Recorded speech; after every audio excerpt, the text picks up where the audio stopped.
I'd like to now welcome Tom Leppert, the former mayor of Dallas, who's now running for the Senate. He and his wife and his son are here today, and Tom and Laura are new associate members of Golden Corridor. Before being mayor, Tom was a leader in the business community in Texas and was a successful businessman as CEO of Turner Corporation, the country's largest builder. Under his leadership, the company created thousands of new jobs. As mayor of Dallas, Tom led the successful effort to bring over 50 businesses to the city. Tom also cut spending and bureaucracy, pulled the city out of unnecessary programs, and privatized the zoo and other city functions, decision that saved the city millions of dollars. When it was clear that Dallas needed to act to reduce crime, Tom did not raise taxes or spending, but instead cut the budget or other programs to pay for new police patrols. As a result of Tom's approach, crime rates dropped by double digits and violent crime plummeted by 30%. Tom is now running for Senate to help create jobs, be a watchdog for taxpayers, fight wasteful spending, and stop Washington's tax increases. Please welcome Tom Leppert.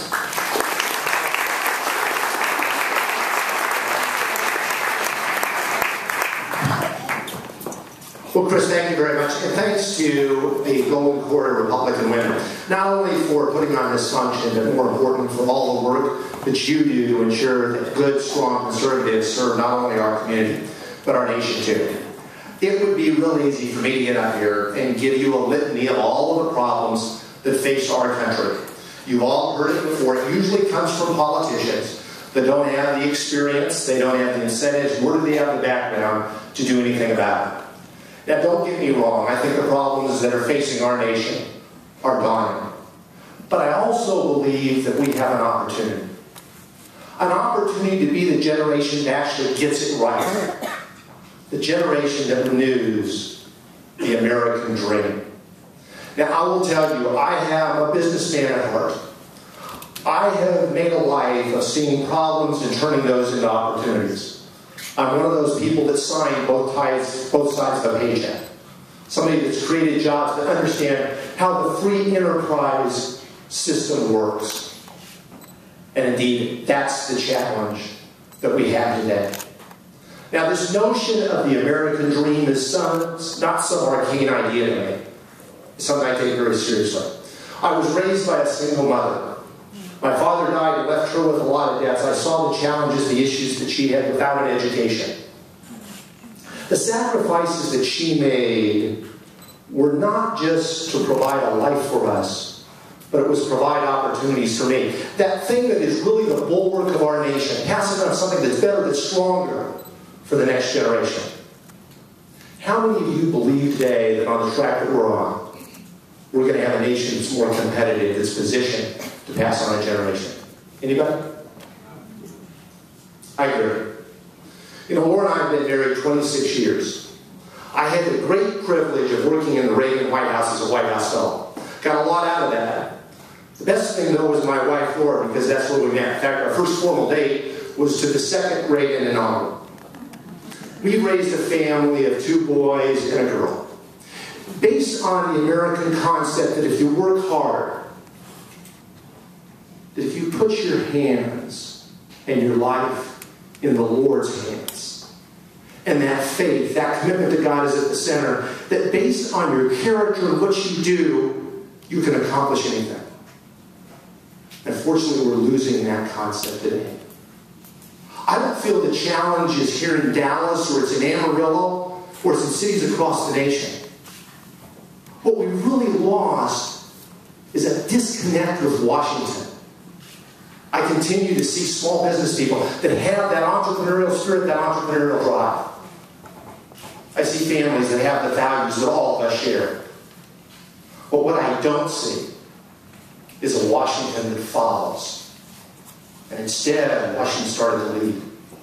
$14 trillion of debt. But if you're a business person, you know that's not the right number, because it doesn't reflect the future obligation. That number is between $60 and $100 trillion. $500,000 per household.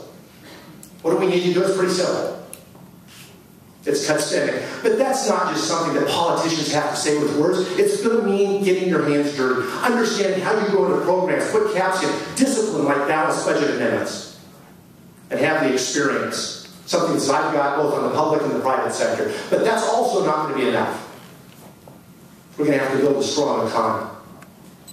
An economy that understands that the power of our community and our nation is in the hands of private enterprise. Small business, entrepreneurs, that creative spirit. It's getting tax policies that are simpler, that understand that you encourage and grow jobs. It means an energy policy that focuses on the United States, not on the Middle East. It means eliminating regulations, streamlining, so that businesses can create those jobs. But it also means something else, and that's returning to the grassroots of our country. Understanding that that Constitution isn't some ancient document, but it ought to be the rule of the way our government works. And if we do those sorts of things, then we end up with a government that does what it has to, but does no more. It's one that's efficient and effective at what it needs to do. And we end up with a country that respects and honors the individual, not the group. One that understands its equal opportunity, not equal outcome. And a country that provides opportunities to its people in ways that allows it growth, not just for you and me, but importantly for the next generation. You see, I'm not a politician. I've had a career, and that career wasn't paid by the American taxpayer. We need a different approach. We need different people that bring different skill sets that aren't going to toe the line. That's why I need your help and your support. I hope that you'll join me. Please go to our website, tomleppert.com. All of us can make a difference. But it's going to mean doing things very differently. Thank you very much for having me.